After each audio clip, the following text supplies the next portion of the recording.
Prediksi formasi Timnas Indonesia U17 lawan Ekuador. Sintayong magnet pemain keturunan.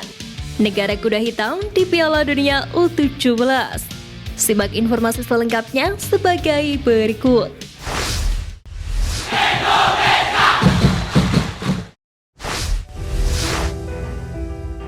Kesampingkan taktik Sintayong, Bima Sakti tiru Indra Syafri.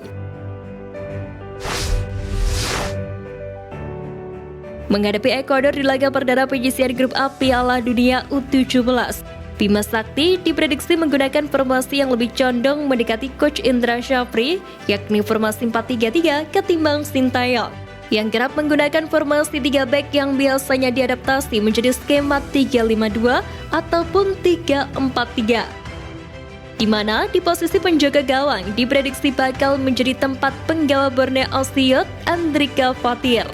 Andrika Fatir sebelumnya menjadi andalan Timnas Indonesia di Piala AFF 16 2022.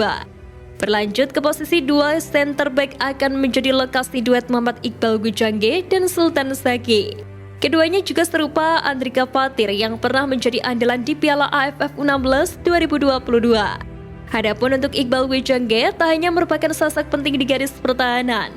Pemain kelahiran Sumedang itu juga ditugasi menjadi kapten Timnas Indonesia U17. Berlanjut ke posisi back sayap akan dihuni satu pemain diaspora yakni Wilber Jardim. Penggawa Sao Paulo Youth akan menempati barisan sisi back sayap kanan. Sedangkan di posisi seberang terdapat nama Habil Abdillah, pemain binaan dari PPLP Jateng. Masuk ke posisi tengah, Bima Sakti diprediksi menempati 3 pemain yang memiliki peran masing-masing untuk Timnas Indonesia. Yang bertindak sebagai gelandang jangkar akan ditugaskan kepada Vigo Dennis.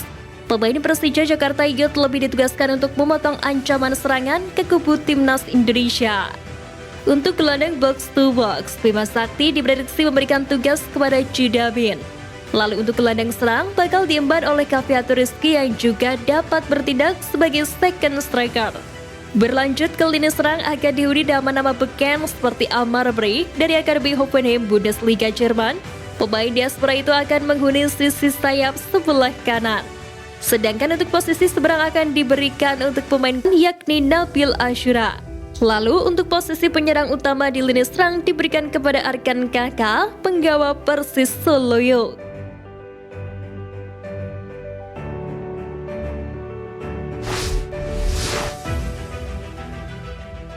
Negara kuda hitam di Piala Dunia U17.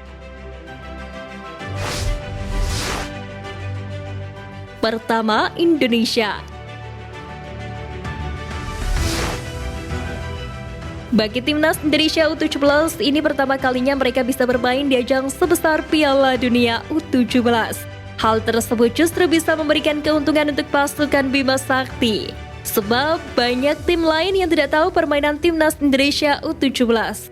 Selain itu, Timnas Indonesia pun sudah mempersiapkan tim mereka sebaik mungkin untuk gelaran Piala Dunia U17 2023. Sehingga tim-tim lain wajib waspada terhadap Arkan Kaka dan kawan-kawan. Kedua, Korea Selatan.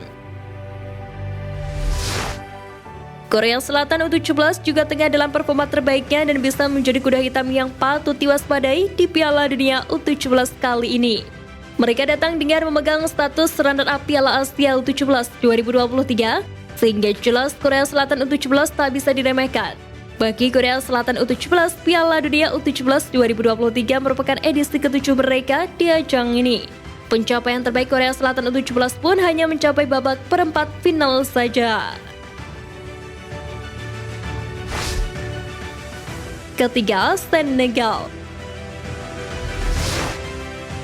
Senegal datang dengan status juara Piala Afrika U17 2023. Mereka pun jelas akan menargetkan gelar juara lagi di Piala Dunia U17. Sebelumnya, Senegal U17 baru tampil sekali di Piala Dunia U17 2019 dan terhenti di fase grup.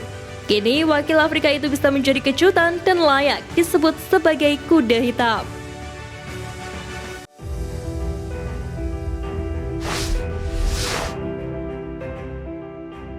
Pikat pemain keturunan, Sintayong gerbong naturalisasi Timnas Indonesia.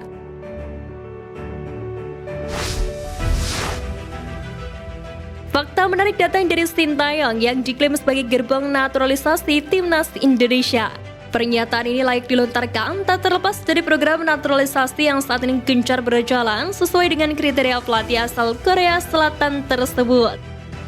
Meski demikian, tentu semuanya tidak berhenti sampai di sini. Sebab dalam proses naturalisasi ada dua pihak yang berdiri, yakni PSSI sebagai pihak yang membutuhkan dan juga pemain yang dibutuhkan. Untuk itu harus ada kesepakatan antar dua belah pihak. Menariknya, tentu pinangan ini baru akan diambil pemain andai ada ketertarikan dari sang pemain sendiri untuk menjadi warga negara Indonesia.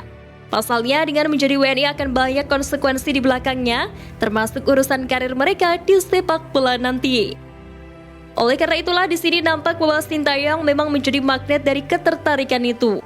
Para pemain yang dinaturalisasi merasa yakin akan masa depan sepak bola Indonesia yang sudah berada di jalan yang benar.